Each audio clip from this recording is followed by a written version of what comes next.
Je suis Kiambukuta azaki mutu ya kimia ndenge boyebi azaki na problème na mutu te akufi pe na problème na mutu te. Vous allez voir que l'orchestre nyon surtout et kolekana pour ebeta. Vraiment c'est sans polémique, sans problème, likambo a ezalité batu nyon surtout baza les bienvenus.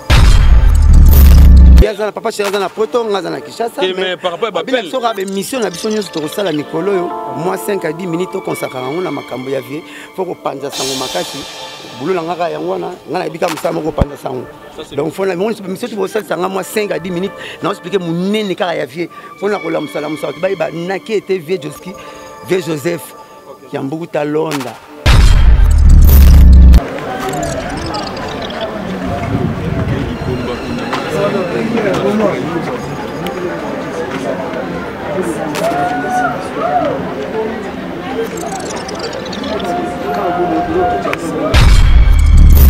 Asimisi yo motema nanga oyoka otala ndenge ezali kobeta bolingo eleki ngai nzoto ngai yo kotikanga te noki te nakoki nakufa oyanga na yo mama nayebi te nini ekoki ngo kokabola biso nakosenga na nzambe ngo tofanda ngai ninge pe Joski mingi alors baya tous les arts tout confondu boya ko la Joski même ba peintre ba sala ba tableau même ba to ba sala bikeko ba sala keko ya Joski Kiambukuta baya ezali bien. Congo Victoria TV abiso moko tolanda tozuwa banuze Congo Victoria TV ajibe kumalota le boss tolanda tozuwa banuze bala poto bana kin bana Luanda partout dans le monde. Congo Victoria TV abiso moko ya boss jibe kumaluta hein, le gouverneur check ba pesa information à la source ba boyi ba des informations ba polémique to nini yango ba bintu lo to tiki maloba pa maman Viviane modératrice a pesa biso comment ça va se passer. Voilà. To bandi na osenga bino merci. Bandiko ya presse ou pour répondre quand même présent à l'invitation et à la famille. C'est une conférence de presse organisée par la famille, hein, Kiambukuta. Na liwa ya papa na biso Joski Kiambukuta bino surtout boyebaki na kombo ya Josex. Il fallait éclairer l'opinion na makamuso ya mike ta mususu boyokaki o elekaki na ba réseaux sociaux tout ça et vous donner le programme oyo jusque là eza calé pour na ba obsèque. Mais avant to banda conférence de presse na biso il y a Kofi Olomide le groupe Quartier Latin. Kofi Olomide a délégué quelques musiciens par reconnaissance. Nandenge Joski Kiambukuta sunga qui a aidé qui Nanzembo Ongobila a délégué qui ba musicien na Quartier Latin bazala elongo na biso avant to banda conférence de presse ba interpréter quand même Nzembo wana ya Ngobila et rappeler biso la belle époque au fait il y a Joski Kiambukuta ndenge tolobaka l'artiste ne meurt jamais donc Joski Kiambukuta otika à jamais dans nos cœurs. To continuer ko yokaye to continuer ko monaye na ba image yango toza ko bandana ko benga ba musicien wana ya Quartier Latin pour ba interpréter nzembo wana ya Ngobila bato mususu ki boyebi te nzembo wana ya Ngobila Joski Kiambukuta apporta penza soutien na ye ya makasi ya ebele yango Kofi Olomide na voix na ye yango Kofi Olomide alobaki lokwa lelo famille ebengisaki moi bandeko muke ya presse il fallait quand même que quelques musiciens à Quartier Latin bazala elongo na biso pona kosala interprétation ya nzembo wana Ngobila.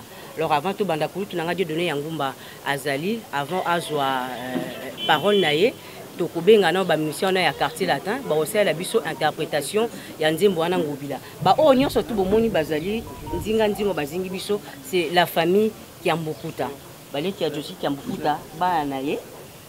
Après Joski Kiambukuta, tozana ya dikens wana ngaki na sima azakuna na sima petit frère na ye bipai awa tozali bipai bobsek ezali organisé.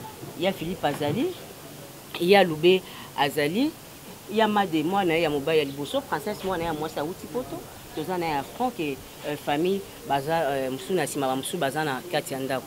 encore une fois tosengi bino merci pour la disponibilité na bino.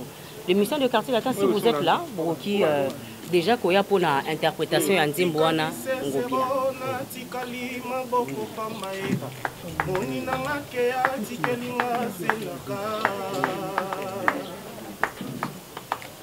Eakozonga na lela te o mobembo ezali liwa te o nazela ye o atako basekinga na nsima na kipa te masuwa ememi emonano motako te o nalela te sheri atikeli ngai foto napesi epe oyanga atalakanga akosala te agazi nadangwelanga mama nadangwe etene memie ya molimo natikalise eteni na mipesi na yawe o nosango na nga o nzambe abatelanga na ye o tomonana lisusu na kati ya ebale masuwa ekomi mosika ye moto nabengaka eme ye wana kokende inzoli etangi na miso lokola mbula ngana libongo lokola bakatinga makolo nakonyokwama susi ekonyokolo ngai eme yawa yoroke satana kometa ngai molimo na nsima okosala yo zonga ye bolingo yanga na yo edire te enonono bakota te natikali sesero natikali mamboko pamae sheri na make atikeli ngai selaka eakozonga na lela te o mobembo ezali liwa te o nazela ye o atako basekinga na nsima na kipa te masuwa ememi emonano motako te o nalela te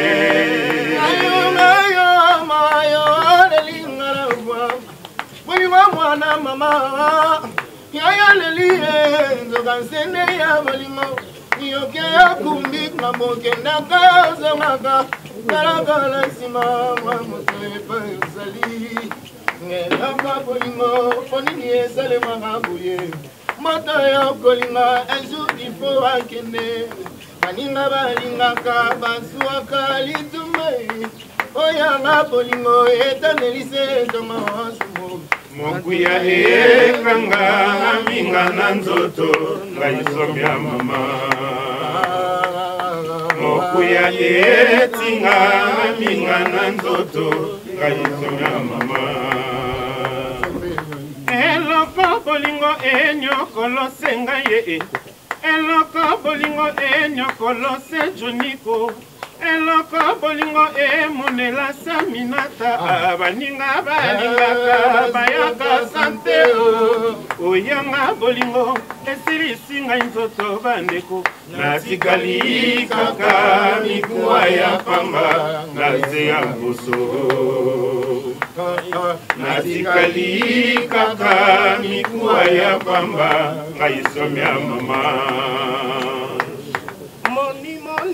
kobosana pinzolite oyo etangaki nga na miso ntango ya au revoir tangolose bayebetaki ye masuwa epesi mokongo ngambo yango bilasuwa ebemi lolango na kati ebalemonge yanga bolingo mboka mosika ye ngana banalala wapie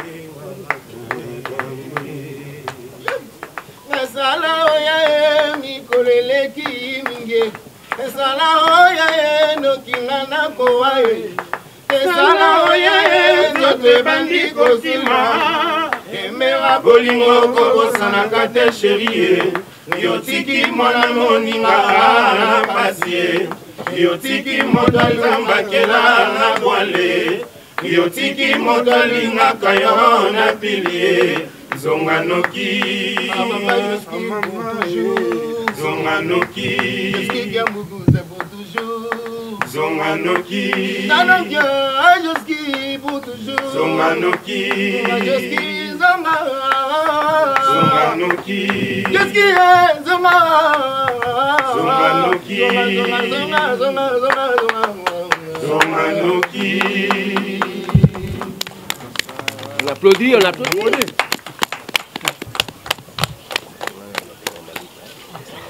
Ah, ok. Topesi, merci mingi na bandeko ya quartier latin pour la interprétation ya nzembo oyo. Avant to kende na mwa makamso ya mike mike na opesa maloba epa kulutu na ngadi donné Yangumba oye pas na makambo ya koloba parce que il pas allé délégué par un grand mécène ya musique congolaise monsieur Ali Tachamala de binono surtout boyebi Joski qui a beaucoup ta honora qui est na nzembo moko kitoko alors na koyoka liwana ye a tikala ki bongo te aloba qu'il fallait quand même à ça la paix quelque chose. Yango awa pe tozali na délégation il y a ce grand mécène Alita Chamala. Alors kolutu Dieudonné Yangumba malobiza ombokayo. Merci beaucoup Viviane Kiakia. Merci na bino pe ba confrère nyonso na ndenge bo ndimaki koya pour la point de presse aux familles à Convocaki. Donc biso pe bon ngani naza na double casquette. La casquette de journaliste et puis casquette pe à président de la délégation Alita Chamala, honorable Alita Chamala, qui est un grand homme d'affaires et puis un grand mécène de la musique congolaise. Donc, par reconnaissance, on a artiste, Feu Joski Kambukuta Londa, alias Josex, depuis le 7 mars dernier, donc le dimanche dernier, 7 mars, à Lubaïgaro Tikandingwanate. D'autant plus que dans un projet, il y a un clip, il y a un Nzembo où il y a immortalisé qui est dans le Binono boyebi nzembo yango zanze mongo sala succès makasi alors abaki akova na ndenge wana te a délégué biso poto pesa moi quelque chose na famille ezali ba vivre frère na ne bat bazoya ovanda po ba vraiment quelque chose à kolia et puis là quelques masanga puis moi enveloppe pour la de petits besoins kaka il y a des besoins famille pour comprendre vraiment en charge alors yangwana donc merci beaucoup donc bientôt goya mais ndenge Viviane Alobaki il y a eu beaucoup de spéculations autour il y a lieu alors pour éclairer l'opinion on a ici famille Zali et on va tout à l'heure donc boyo kapenda bien et puis que vous avez vu que tout le professionnel des médias nous constituons le 4e pouvoir éclaircissement aux familles européennes tant que dans les médias ainsi opinion et ce qu'il y a au juste. Merci beaucoup. Merci beaucoup pour le tout Dieudonné Yangumba. Chaka Congo oyo azape ko sunga libota na moi makamamike mike je crois que aozala pe na makambo ya koloba. Parce qu'il y a eu quand même, confusion. Moi, je ne veux pas appeler ça polémique parce que ça ne sert à rien. Il y a eu des petites confusions entre structures. Lettre M. Sekota qui, par-ci, par-là, ce n'était pas au nom de la famille. Alors, surtout quand il m'a manqué, et en gros, il fallait qu'il quand même, organisation ezali moko, et puis la famille. Babengani artiste musicien moko te awa na bobsek ya Joski Kambukuta babengani mutu te na nde tozoka na ba mauvaise langue et orchestre boya awa te mutu faux archi faux Joski Kambukuta azaki mutu ya kimia ndenge boyebi azaki na problème na mutu te akufi pe na problème na mutu te porte ezali ya kofungwama tout le monde aza les bienvenus awa tant tokozwa autorisation pour na kotia ba podium pour que la prestation scénique et banda pour toujours la autorisation et à gouverneur, vous allez voir que l'orchestre nyon surtout et kolekana pour et bêta. Vraiment c'est sans polémique, sans problème. Les kambo a ezalité, batunion surtout baza les bienvenus. Moutunion surtout pas na makani. Si moi ko baki c'est la famille. Il y a une organisation au ezali à koya na kati organisation baki si makani sinaye. En tout cas problème mo ezali. Chaka Congo, je crois que un mot à dire. Oui, un mot, nous avons dit que nous avons appelé ce mot de Makamatosi, qui est un Zaningai. Nous avons devant les enfants, devant la famille, devant Bino Presse. Nous avons dit que nous vivons. que bon la kama kama soki mukaza ko malade tout le monde a commenté monsieur ndakufi bato ba révéler mais ba bien ngamatanga te. Alors j'avais tenu des propos moko o nganza na kanda. Il y a comme bombaté.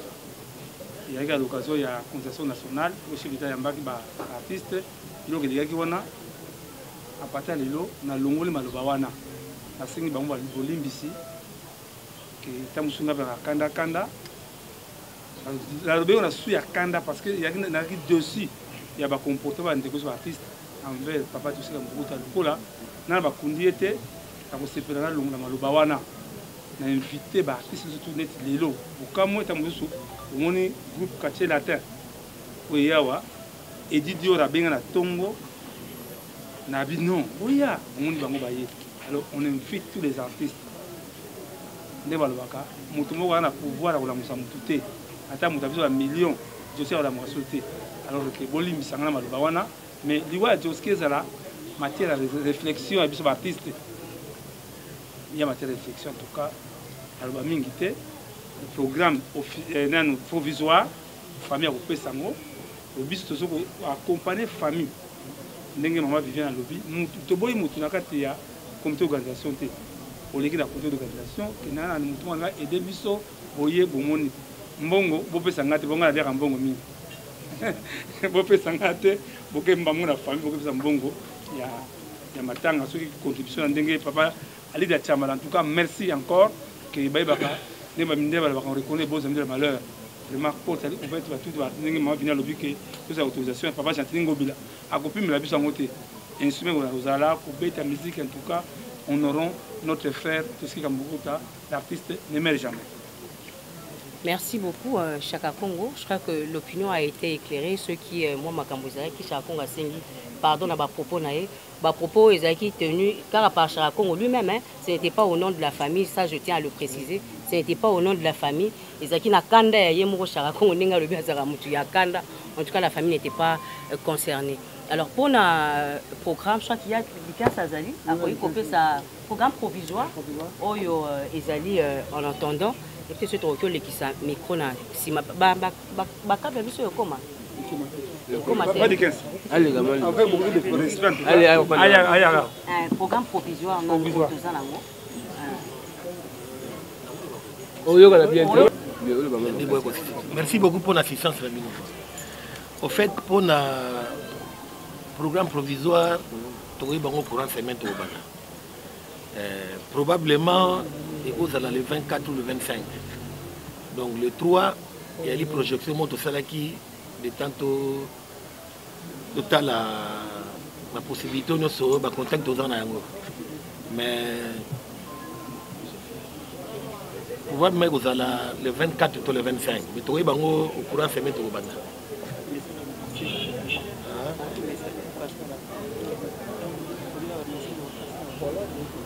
Non, pour un message, pour que vous allez édifier, briefer, je crois que tout le temps on va partir mardi, mercredi. Comme ça, pour laisser un message auprès de la télévision pour que vous allez fixer quoi. Fait dans ce sens. Voilà. Jusque-là, tout le temps nous, mais vous allez fixer à partir de mardi, mercredi.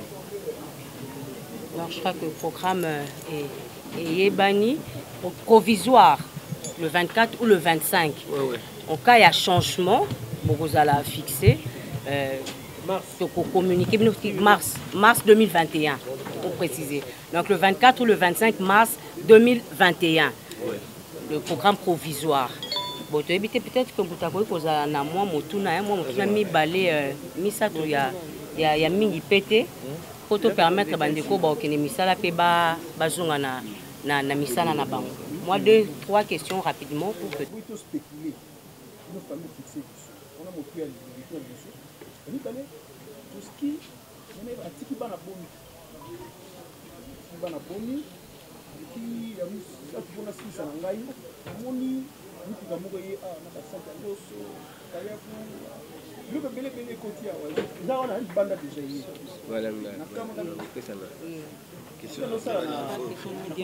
bongo akosala kayaku nasi tunayeba nani yango aye na biloko yango epuis moto yango aye nango azali na relation mingi na Kiambukuta kosalamaka mpena mingi te mona be artiste moko apusi bayela biloko baboye nyonso donc nalingi famille bofixe biso mpe mpona likambo yango toyeba merci beaucoup.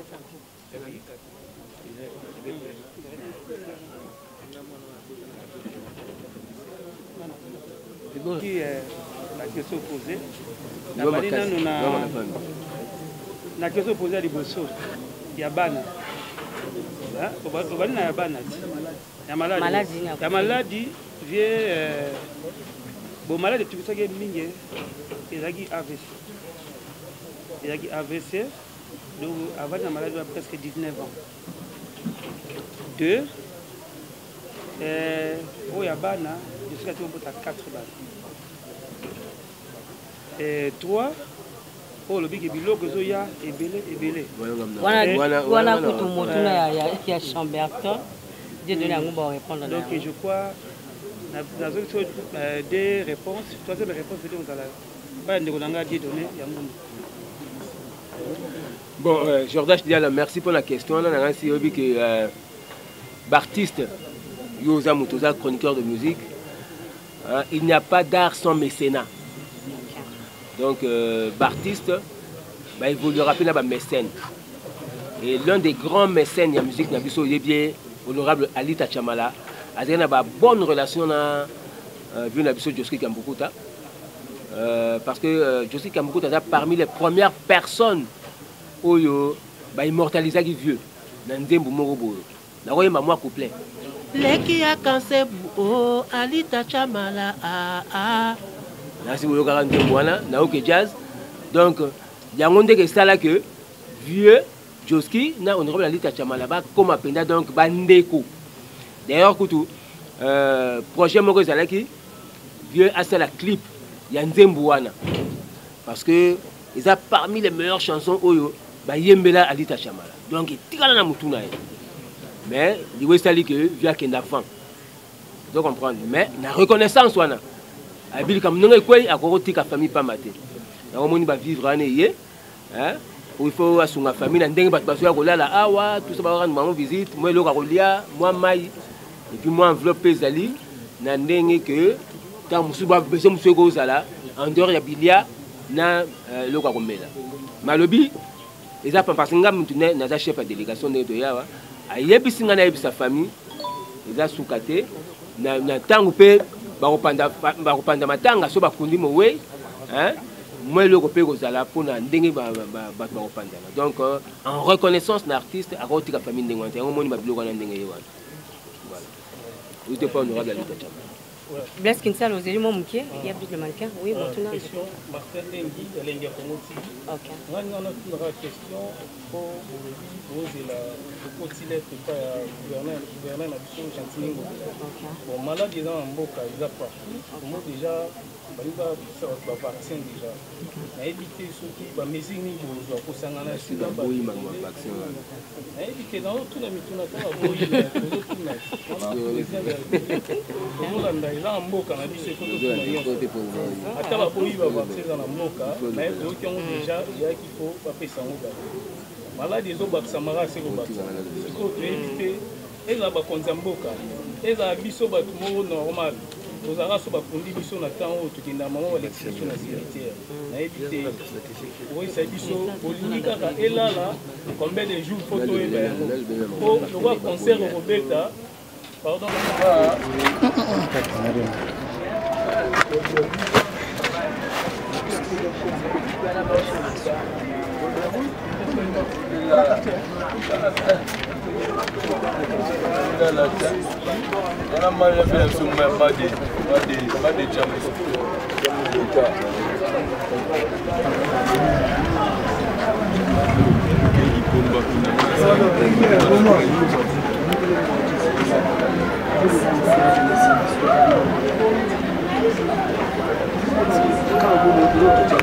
tokotisa totia ba podium même ata libanda ba groupe interprétation ebele ya ebele eza na mboka o ebeta banzembo ya Joski Kiambukuta. Je crois que une façon pour na bango ya kosenga ye merci to ya ko honorer na ndenge ba beta banzembo na ye sans pour autant peut-être passer par la famille, sans pour autant famille a bénéficié même ata na moi eloko na ya mukie eza ya ko honorer à travers ba podium oyo tokotia a ndenge kulu tu dia donner ya ngumba lobi même ata ba concert ebeta marana moi to respecter toujours ba geste barrière zala na masque na yo hein et ko poser nango problème te mon frère. Merci. Okay. Merci beaucoup. Le mannequin de la presse. Merci beaucoup. Laisse comme ça la numérique télévision. Okay. Et l'occupation en Anglais particulièrement par rapport à Yadé Chaka Congo. Okay. Moi personnellement, je connais le Joski parce que c'était un grand ami à mon grand-père. Ouais. Oh, nous c'est l'équipe dans les réseaux sociaux, la famille et la bateau, l'image Yadé Joski qui a beaucoup d'art. Et ils ont bien été. C'est vrai que dans Ozong la tête, il s'est excusé, mais là comme on le biwana, ils ont dit Azaka Muta Kanda. Mais Kanda wana, il faut maîtriser parce que ils ont l'image il y a battu oh il y a d'autres dans bango et d'autres à la terre nous. Et l'autre on a fait juste qui a beaucoup ici excusé. Maintenant on ne sait pas ça sera qui. Donc il faut vraiment par rapport à ça, dans l'ingati, qui a un matin belé, ça a Congo, la justice qui a beaucoup une personne exceptionnelle, mais il y a eu ce qu'il y a eu. Donc par rapport à ça, dans l'ingati fait ça à Congo, à Bandela Lissoussou, devant public parce que les images on le garde. À Bandela Lissoussou clairement pour s'excuser et puis à promettre Bisso que à cause ça la Lissoussou a bu en été, il y a cause à la cas agressif et puis méchant. Surtout devant caméra où ils allaient preuve. Oui, je crois qu'il y a bien Zaloba et tout à l'heure. Ma propos à Chaka Congo, ils avaient tenu par lui-même. Ce n'était pas au nom de la famille. Je l'avais même précisé, je crois que c'était l'avant-hier où tu as na réunion à Onaba président Verkis Kamangana, Omba Potonga Zaki et Longo Nabiso a. Qui ces propos-là n'engagent pas la famille. Ce sont le propos qui n'engageait que Chaka Congo. Donc vraiment, ce n'est pas au nom de la famille. Na s'excusa qui même, encore une fois, aujourd'hui, Liboso Nabino, ceux qui battu Bakani Saki, que Zalaki na Kombo, ya famille, ce n'était pas au nom de la famille. Famille Tosengi, pardon Mingi, pour la Makambouana, ce n'était pas au nom de la famille.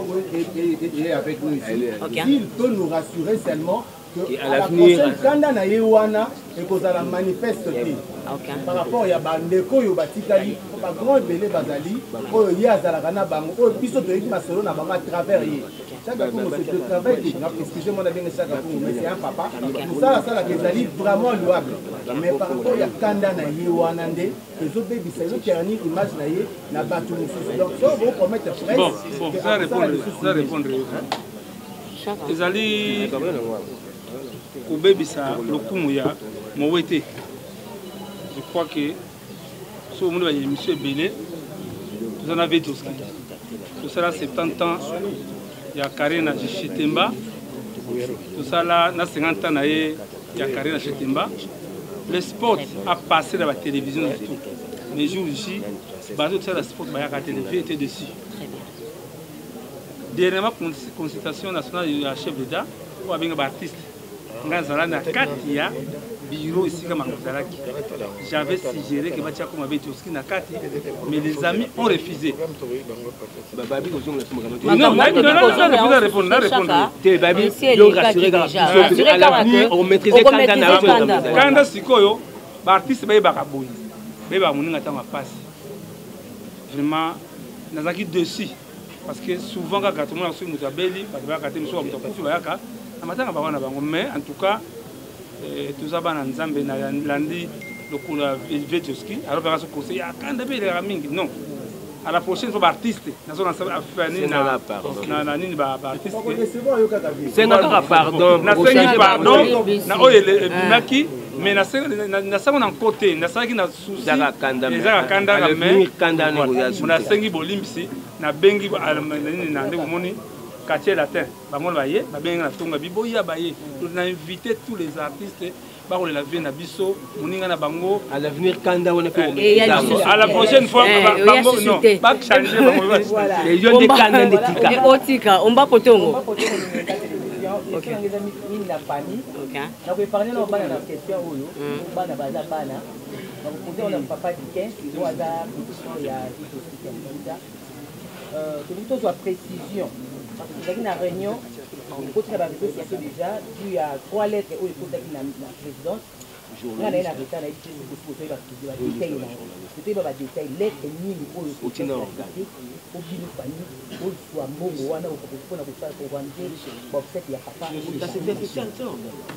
non mais lettre nini lettre famille non ba lettre muso eza na fete ya ga lettre ya famille o bana basinyaki yango na moto eza na droit ya nani ya réponse auprès ya ba autorité donc ba lettre muso ekoti wana eza nango toyebi yango te de toute façon de l'autre côté basengi afe que bamona d'abord banini badocument oyo bana baza na liboso et puis baretraité uniquement na bana baretraité na badocument donc c'est ça on a ce ba œuvre ya papa si ba carte non ba œuvre ya papa ou les actes ba droit na ye ça ndenge nini déjà era ngo le faut télémela déjà voyez ba ndenge pour ceux qui ba kunda mi to bi mama mboko la biso et si voyez bi marambo oui je sais bon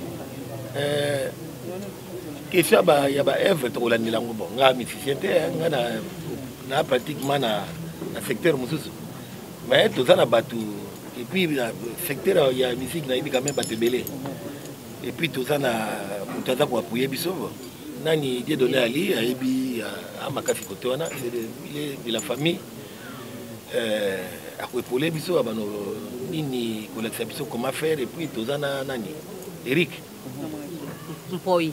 Moi, na John Mpoi. Oui. A évolué quand même là, il y a pour la situation belée, même à droite, il y a de l'autre côté.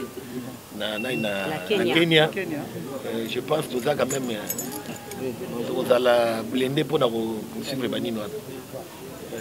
Et donc, c'est pas du tout on a précisé que ça, on a fait la carte à famille. Ah, ok. Le 3 avril, les années 2014. Ah, ok. Peut-être que tu es arrivé en retard, Omar. Il y a du 15 août, tu as déjà pour préciser pour la date. Date, tu as retenu jusque-là, c'est entre le 24 ou le 25 mars 2021. Donc, le 24 ou le 25 mars 2021. Ce qui, changement est causé là. Vous avez toujours fixé pour boyer date nini au corps et cause la évolution disons. Merci. Et quand tu as là, digital Congo. OK. Émission d'hygiène nostalgie. OK. Là, il y a la compte pour la reconstitution de presse, oui, pour la préparer, il y a pas la question de ce qu'il y a mais par rapport à parcours bandaki na Africa avec le secteur du pont, alekani na continental ya Maître Toro. Abanda African Star. African Star, voilà. C'est pour par rapport à l'organisation, on a évité ceux qui vont tenir compte de la bataille pour associer Bango pour participer à l'organisation. Parce que le quoi, il y a profil, c'est très bon.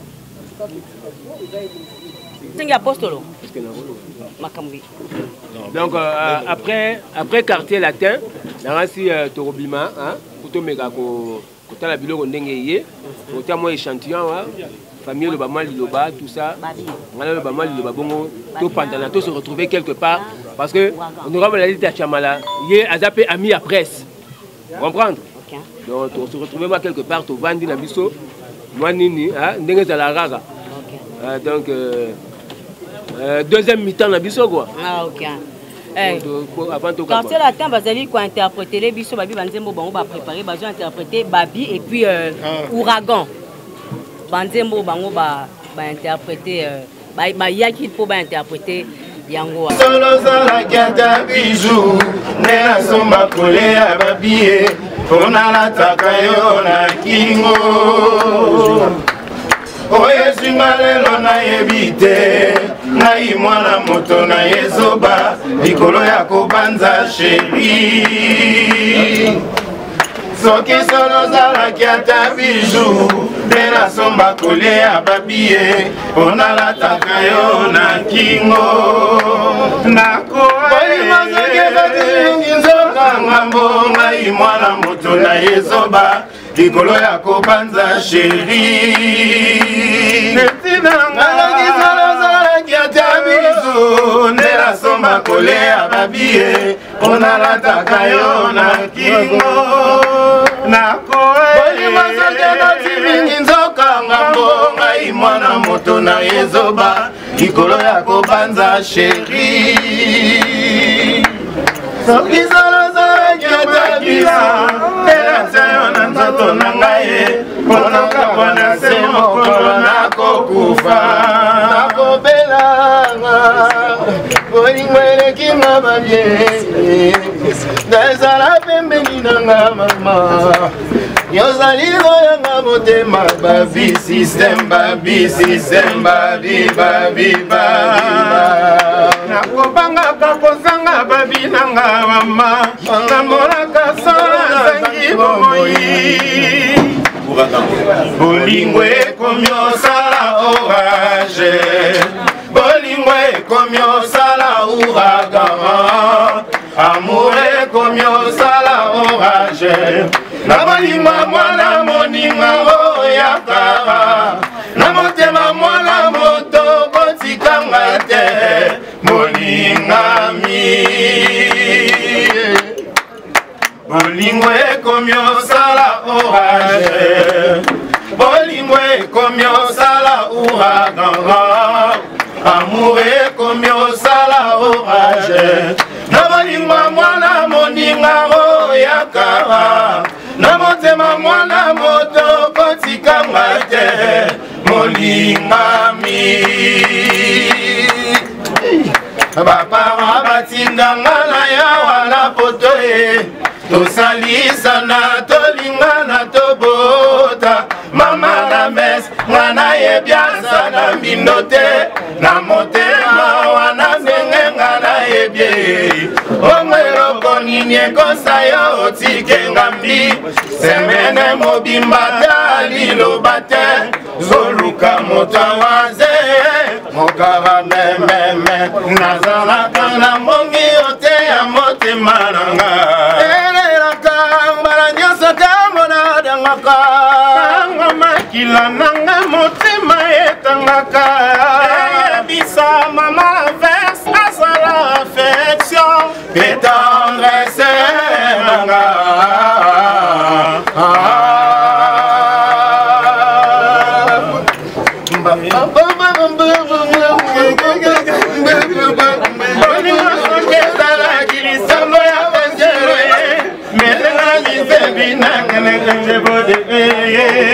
bopekisanga te motema ezezoke erangise nzobezanga kwa mwana mama nambasala ye makasi baso alekisaki pembe abakisaki mpe bote na ye nambasala ye makasi kozemayina maboko ebitamolala buzote